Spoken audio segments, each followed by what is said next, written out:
Yo quiero agradecer tu generosidad porque no muchos políticos tienen esta apertura para contar su historia.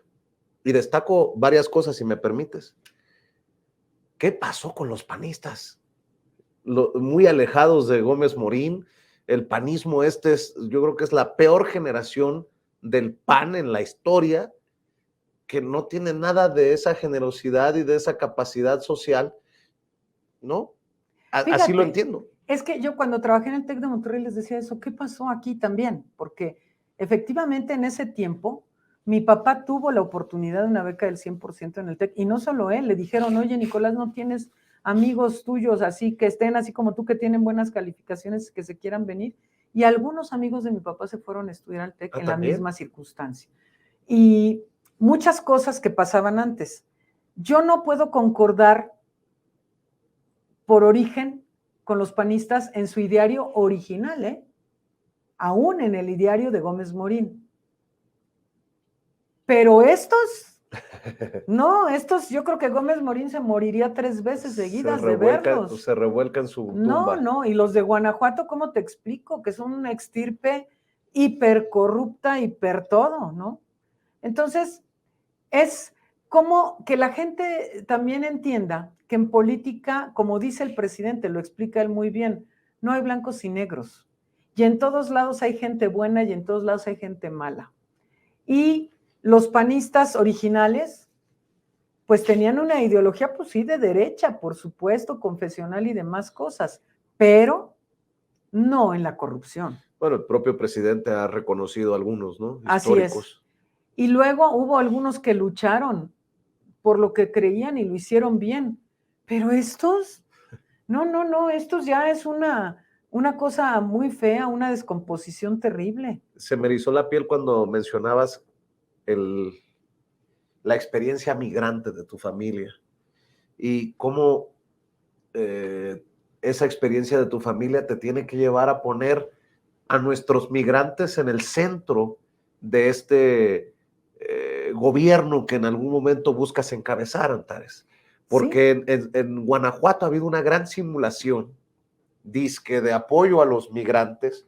Incluso llevaron al que fue jefe de la Oficina de Atención a los Migrantes con Fox, Juan Hernández. Es el secretario del migrante en Guanajuato. Y terminó siendo un fiasco, es una simulación. ¿Qué le dices a la gente migrante?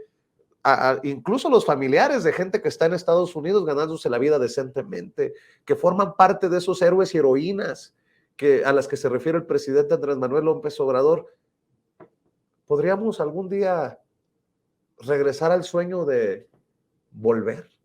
Sí, y mira, yo aprecio mucho porque además mis papás me contaron, yo no me acuerdo porque era muy bebé, ¿verdad? De las cosas. Se fueron con una beca de soltero mi papá. Entonces mi mamá era babysitter cuando podía, embarazadísima y así. Y mi papá era jardinero cuando no estaba en la escuela. Y todas las cosas, mi papá hablaba inglés ya porque lo había aprendido en el TEC, mi mamá no. Y todas las cosas de cómo se enfrentaban ellos a un país que además ahora hay millones de mexicanos y mexicanas en Estados Unidos. Hoy, antes no. O sea, estamos hablando de cuando yo nací hace 20 años. No era tanto así, menos en y no te pregunto tu edad porque me regaña mi mamá, porque me dice que esas preguntas no se hacen. Estoy de acuerdo con tu mamá. Sí. Pero eran todas las cosas que pasaron ellos, avatares que pasaron, de cómo cruzaron la frontera conmigo, bebé, convulsionando de fiebre, y que no sabían qué hacer entre papás primerizos y estaban en otro país y muchas cosas, que llegaron a Monterrey conmigo así súper mal y ya a atenderme finalmente al médico.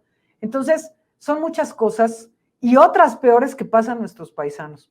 Y además ver cómo han respondido. O sea, yo veo los migrantes allá en Guanajuato, cuando yo voy a los ranchos, digo, es aquí, pueblo migrante, porque ves las casas. Estilo que California. Están ellos trabajando allá sí. Ellos, y mandan su dinero para hacer la casa para su familia, ¿no? Y no fallan, y ahí están, y están aportando. He visto a muchos que me dicen, queremos invertir en nuestro pueblo, en su comunidad, pero no nos dan la vía a estos cuates, y entonces, ¿cómo le hacemos para poder invertir? Quieren regresar muchos, algunos ya están con documentos legales allá, entonces van y vienen, otros, pues no. También sé de muchos que están allá y no pueden regresar, porque si regresan ya no tienen la posibilidad de volver, ¿no? Entonces, ¿cómo es esta vida de sacrificio de los migrantes? Y además, ¿cómo sus familias obtienen bienestar de ellos? Y yo digo, no entiendo hoy, no entiendo, Vicente, cómo durante la pandemia aumentaron las remesas. Eso no lo puedo entender porque digo, Acto de heroísmo. Solamente ¿cómo así hizo eso esa gente? O sea, la pandemia estaba igual allá que acá y tremendo, y ellos aumentando los recursos para su familia, eso a mí me parece una cosa como, sí, heroica, ¿no? Entonces, pues yo los aprecio muchos, tengo comunicación vía redes con muchos, que muchos me conocieron en Sin Censura, y me da mucho gusto tenerlos allí.